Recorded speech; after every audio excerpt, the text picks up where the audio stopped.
I want to marry Mia, so I'm leaving you. I have no idea what you're saying just after giving birth to our child. A young woman I'd never seen before came to me with Henry staring in disbelief. Henry said to me with a face as if it were only natural, because ever since we got married you've done nothing but order me around, and you have a bad attitude. But it was MIA who was there for me when I needed someone to talk to. I felt sorry for him, thinking how pitiful it was that he was being bossed around by his wife, being bossed around by me. It's the other way around. You don't do anything unless I tell you to. I wanted to scream that at him, but I was too confused to form the words. This child will be raised by us. We'll take the baby. What have you been saying all this time? My body wouldn't move as I wanted due to postpartum fatigue, and though I wanted to scream, I couldn't even raise my voice. Finally, Henry reached out for the bed where our daughter was sleeping. That's when it happened. Excuse me, there was a knock on the hospital room door. When the door opened, it was Olivia who entered. When they found out Olivia's true identity, the two of them turned pale and trembled at the arrival of a certain person Olivia had called. My name is Milene Johnson. I'm 29 years old currently. I am pregnant with my first child. My husband, Henry Johnson, and I were colleagues at the company. I joined as new graduates at this company. It's customary for second-year employees to be assigned as partners to teach new employees. The ropes, the philosophy seems to be that you're not fully capable until you can teach others. Henry was very kind to me and taught me my job with great care. He answered my questions without a hint of annoyance and would offer just the right amount of help. When I was stuck, I was truly grateful to have such a kind senior. A year passed in the blink of an eye, and now it was my turn to be a senior paired with a new employee. Even then, I received advice from Henry on how to teach and communicate effectively, and I think I was able to build a very good relationship with my junior. But Henry wasn't especially nice to me just because we were partners, even after we were no longer partners. We still worked together a lot, and from what I could tell, he just couldn't say no when someone asked him for help. He couldn't turn down someone in trouble, no matter how busy he was, and a lot of people took advantage of his kindness to dump work on him or to come to him for advice. I made it my mission to learn my job inside and out so that at least I wouldn't be a burden on Henry. So there was this one time Henry collapsed from overworking. Everyone else was shocked, but I thought to myself, I knew it would happen. I felt like my efforts alone didn't mean much because others didn't stop relying on Henry. Still, I regretted that Henry had been driven to collapse, and when he confessed that I was the first to care for him to this extent, we ended up getting married. A year into our marriage, it was very happy. Maybe because I asked him not to overdo it, Henry didn't take on as much work as before, but he still couldn't say no when asked, and sometimes he took on too much. But that kindness of Henry's is one of his strengths. I made sure to watch over him so that he wouldn't overdo it. Then I found out I was pregnant. Henry was overjoyed, and so was I, but it turned out I had severe morning sickness. Despite it being early in the pregnancy, I was hit with terrible dizziness and nausea, and I couldn't go to work. I was supposed to work for a while longer, but I ended up taking early maternity leave, combining it with the sick days I had accumulated. Even on maternity leave, I felt terrible. I had heard that morning sickness could be bad, but I hadn't expected it to be this bad. It was even hard to get up, and while I used to get up earlier than Henry to prepare breakfast and see him off to work, I couldn't do that anymore. I was bedridden most of the time, spending most of the day sunk into the sofa, and our dinners were increasingly food delivery or ready-made food. Sorry, it's just ready-made food again today. It's okay. The food is good. My headache was terrible, and dinner was ready-made food again today, but Henry ate it without any complaints. He never complained, but he didn't say much else either. The thing is, Henry often acted as if he didn't have a stake in whatever I was going through. He would ask if I was okay, but didn't seem to think of cleaning or doing the laundry. Instead, Henry, I'm feeling really sick. Could you hang the laundry that's in the washer? Sure, got it. I'll take care of it. And true to form, when I asked like this, Henry would do it promptly without a sour face. However, the fact that he wouldn't do anything unless I asked was quietly stressful for me. I almost asked, "Why can't you just notice?" But I held back. It was my own selfishness after all. He'd get right on it if I asked. I've heard that in some marriages, regardless of whether the wife is pregnant or not, some husbands stick to the idea that housework is the woman's job and don't help at all. Compared to that, Henry is way more helpful.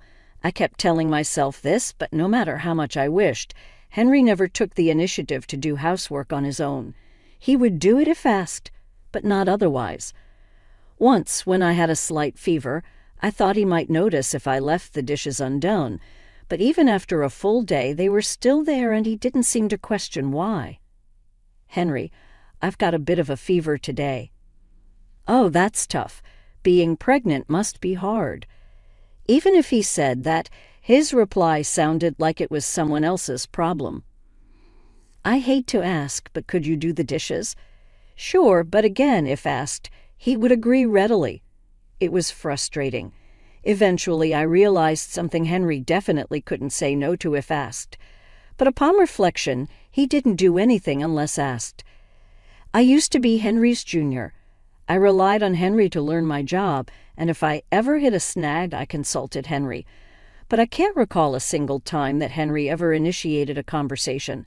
It was the same after we got married. There were times before I got pregnant when this happened. "Hey, can you pick up some groceries on your way home from work?" "Not a problem. I'll leave the stuff here."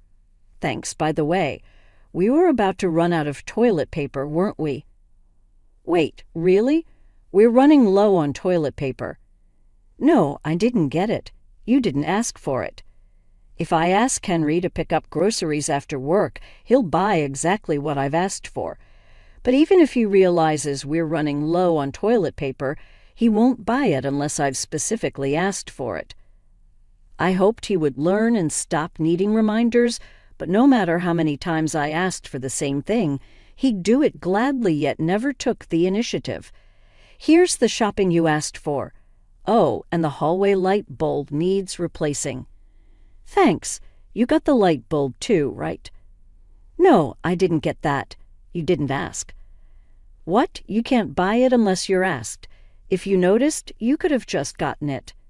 "Hey, what's with the sudden anger?" I feel like I've become more nagging over time because of this. Even if I say something instead of reflecting, Henry just looks puzzled, so it wasn't worth my time. The stress of dealing with Henry seemed to be making my own health worse. They say pregnancy can make you hypersensitive. It must be tough, Henry said, as if it was none of his business. "What do you mean, tough?" I let out a big sigh. Henry seemed clueless, troubled by my constant nagging. Then, once I started feeling better, he began with, "Shouldn't you move around a bit? Or have you put on weight recently?" "At the checkup, they said I'm managing my weight well, really." "But you've obviously gained weight." "Of course, I have a baby growing inside. I need to prepare for that, right?" Even when I explained, Henry seemed unconvinced, his face not quite accepting what I said. He frowned, as if to say he found my appearance distasteful. After that, he started avoiding me. He began coming home late or having dinner out more often. He claimed work was busy, but I knew that since his collapse, his department had been careful not to overload him with work. Moreover, they knew I was pregnant and even made adjustments so he could spend more time at home, so there's no way he could be working overtime. But being around Henry was frustrating for me, so I didn't say anything. After days like this, I received a call from a junior at work I hadn't spoken to in a while through the partner system. It was Olivia Smith, a junior I had looked after in my second year of work. "It's been a while, hasn't it, Olivia?" "Yes, Mateline. How's your morning sickness?" "It's gotten a lot better compared to the beginning." "That's great to hear." Olivia seemed relieved to hear that my condition had improved. Then, for a while, I listened to how Olivia has been doing. Olivia was always brilliant from the start, acing her job, and has now climbed up to be the president's secretary. Despite being much more successful than me now, She still adores me as her senior. So how about you, Maitline? After hearing Olivia's update, she turned the question to me. Well, I'm feeling better, but there are some issues with Henry. As I spoke, Olivia's face grew stern. I shared my recent troubles with Olivia. I told Olivia about how Henry won't do anything unless asked, his poor perception, and his lack of initiative. As I spoke, though, I began to wonder if maybe I was expecting too much. After all, being pregnant doesn't mean I'm ill. Maybe I've been too dependent on Henry. What? That's awful. Contrary to my second guessing, Olivia was quick to judge. Oh, I'm sorry. I shouldn't say that about your husband. Husband? But honestly, that's just not right. Olivia's firm stance was somehow reassuring. Indeed, Henry has been uncooperative with me during my pregnancy. Even if he doesn't do it on purpose, the fact that there's no improvement despite my reminders means he just isn't willing to change. Lately, it's like he's avoiding me, claiming he's got a lot of work. He's coming home late, too. Do you really believe what your husband's saying about his work? Her question made my heart skip a beat. When I hesitated, Olivia bravely said what I had been fearing to think.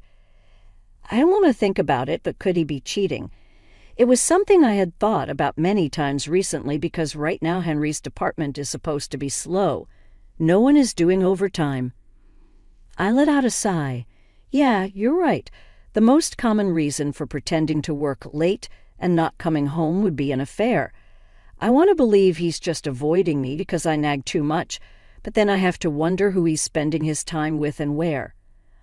I'm sorry you ask, but if you notice Henry doing anything suspicious at work, could you let me know? I think I'll do some digging too. All right. Even after asking Olivia, Henry still seemed to be avoiding me. Even though it's supposed to be a slow period, he started working late and even coming in on weekends. Suspicious that Henry was really at work on his supposed working weekends, I reached out to Olivia for confirmation. She informed me there were no departments working on weekends. It made me wonder again, was he having an affair? By that time, I had stopped expecting anything from Henry. I was feeling stable and could move around more than in the early stages of pregnancy. Despite the heaviness of my belly, I slowly took care of all the household chores without asking Henry for anything. But of course, not once did he offer to help by saying, "Shall I do it?"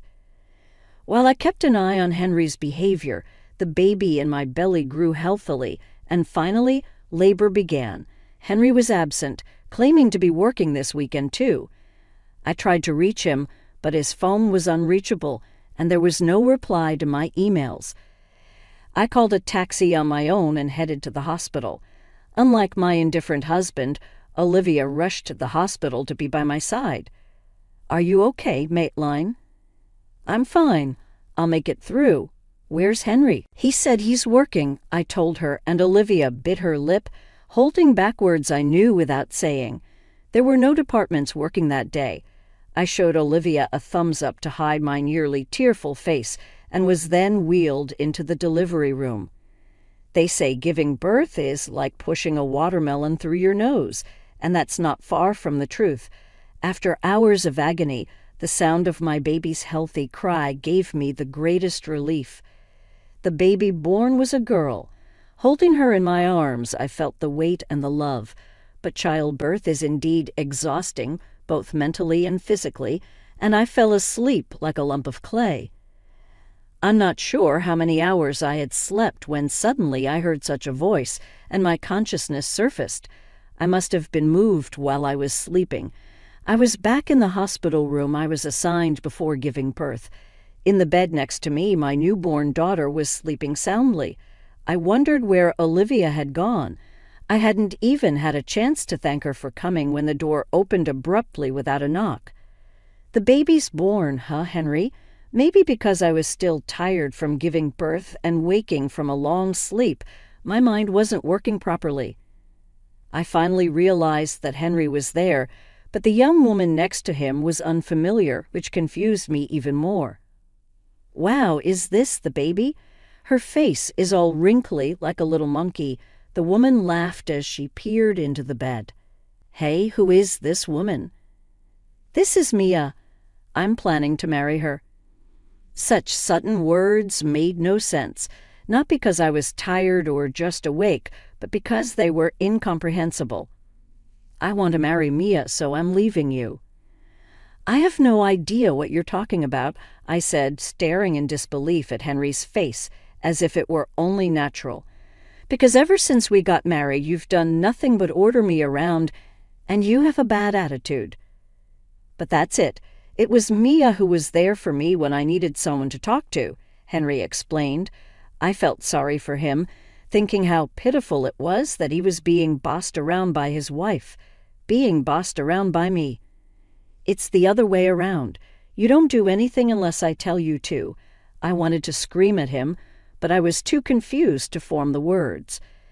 "Mia used to be seriously ill and can't have children," Henry said with a pained look as he gazed at Mia. Mia's eyes moistened as she snuggled closer to Henry. "So I figured it's perfect since I have a child." What I couldn't comprehend was being said. I truly cannot understand. But Henry, as if it were the most natural thing in the world, pointed to my daughter sleeping beside me. "We'll raise this child. We'll take the baby." "What on earth are you talking about?" I wanted to shout but couldn't manage more than a whisper due to the exhaustion from childbirth. Henry finally reached out for the bed where our daughter was sleeping. That's when it happened. "Excuse me." A knock on the hospital room door. The door opened and in came Olivia. "Congratulations on your delivery, Maitline. You did really well," Olivia said kindly. It was then that I realized I hadn't received a single word of thanks or concern from Henry. Had I become nothing more than a means for Henry to provide a child for Mia, who couldn't have one? As I sat in shock, Henry stepped between Olivia and me. "Olivia, from the secretarial department, why are you here? Don't you realize it's family time?" Mia giggled at Henry's words. Family time? Then what was he doing here? I was trembling with anger when Olivia tilted her head with a calm expression. "What are you two doing here, Henry? What were you doing while your wife was giving birth, risking her life?" Olivia asked calmly, ignoring Henry, who was mumbling awkwardly with a guilty look on his face.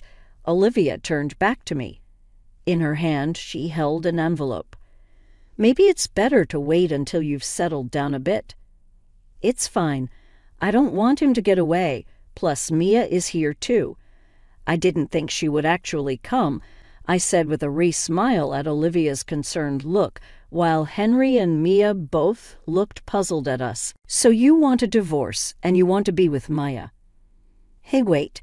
Despite having made such an incomprehensible declaration earlier, now that Olivia was listening, Henry started to make excuses in a flustered manner, saying, "No, that's not it. She's been taking it out on me ever since she got pregnant. I've been talking to this person about it," Henry explained. Olivia murmured, "Oh, really?" in response to Henry's self-victimization claim. "So you've been pretending to work overtime and lavishing your mistress with gifts." No, that's not. This is your time card record. All the days you told Maitline you were working overtime, you actually left on time. There's no record of weekend work either." "How could you know that?" "I was the one who asked her to investigate," I said, and Henry's eyes widened in surprise. Olivia, taking full advantage of her role as the president's secretary, had obtained Henry's movement records from each department. The attendance records, exit logs, and expenses had all been reviewed, and it was clear that Henry hadn't been overworked at all. In fact, his department was in a slow period. "If you want a divorce, that's fine, but I won't give up living with our daughter, and you'll pay child support." "Why should I? It's your sudden change in behavior that caused this. You should be paying me." "Then you should have just asked for a divorce from the start instead of cheating, you know." "Just so you know, I've got all the evidence of your affair," I said, and Olivia handed Henry the envelope. I had hired a detective agency to investigate Henry's infidelity.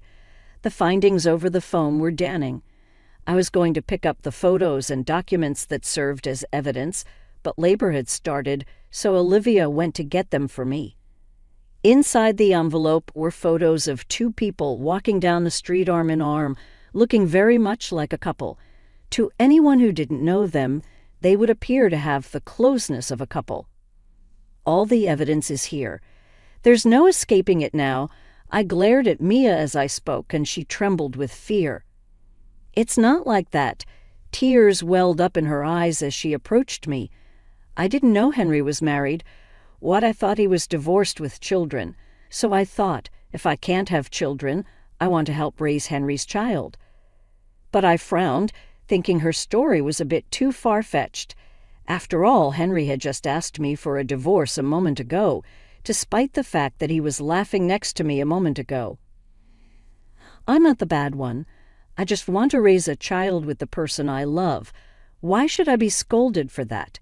Mia exclaimed, her moral compass seemingly in disarray, leaving me astounded.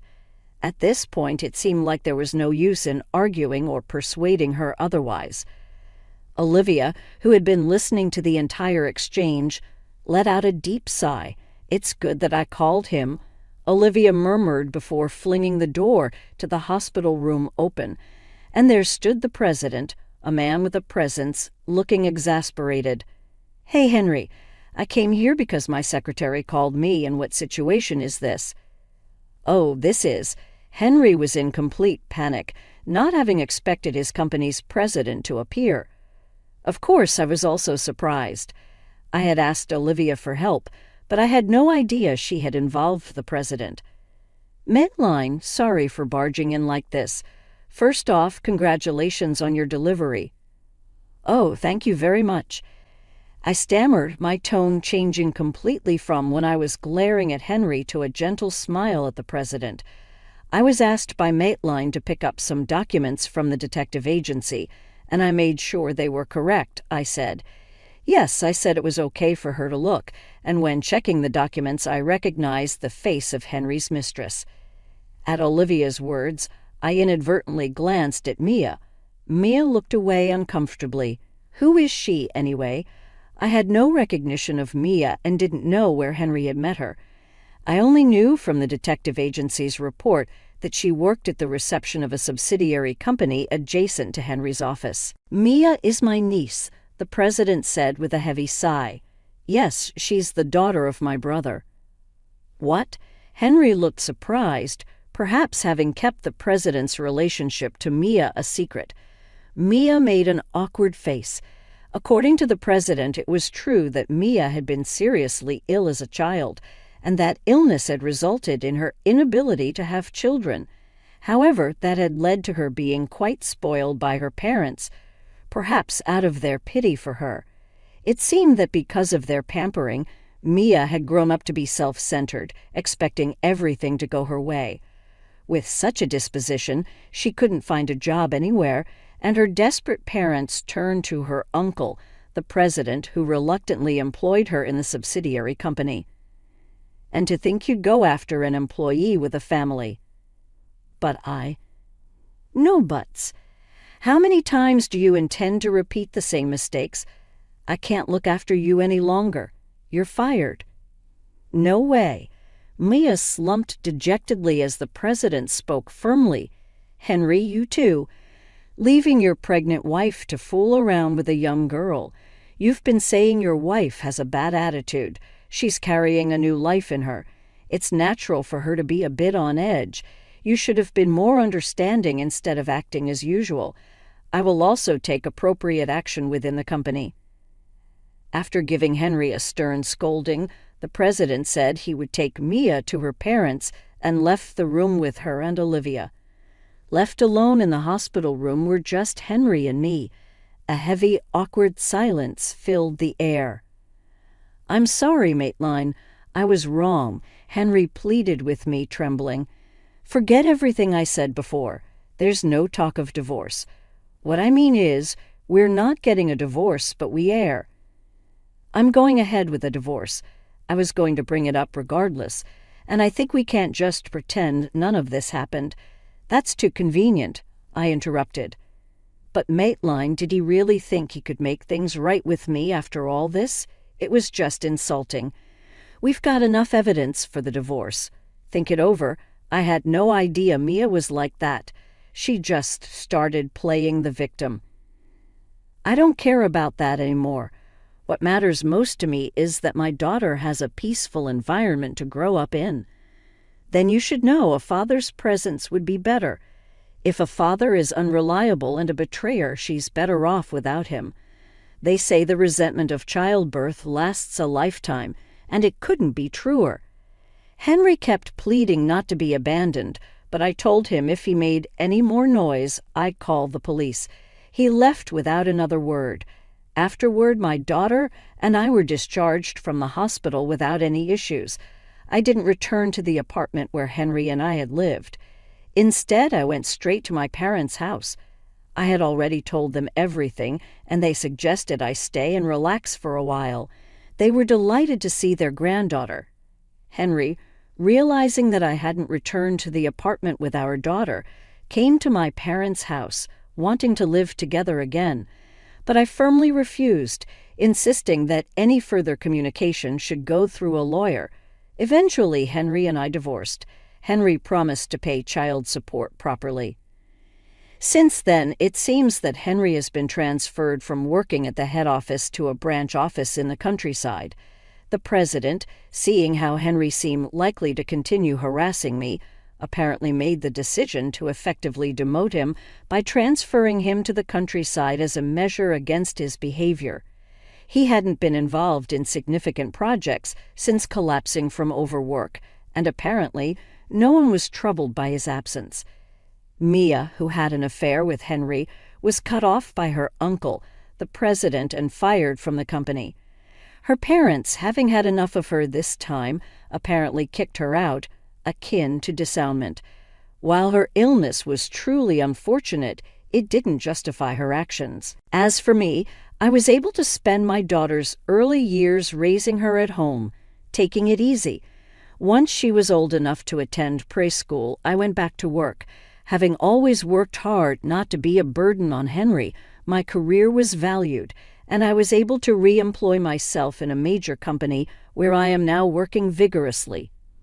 Olivia, who helped me a lot this time, has become even closer than before. We occasionally go out for meals and have become like friends who can easily talk about what's new in our lives. I plan to keep working hard for my daughter's sake so the two of us can live happily together.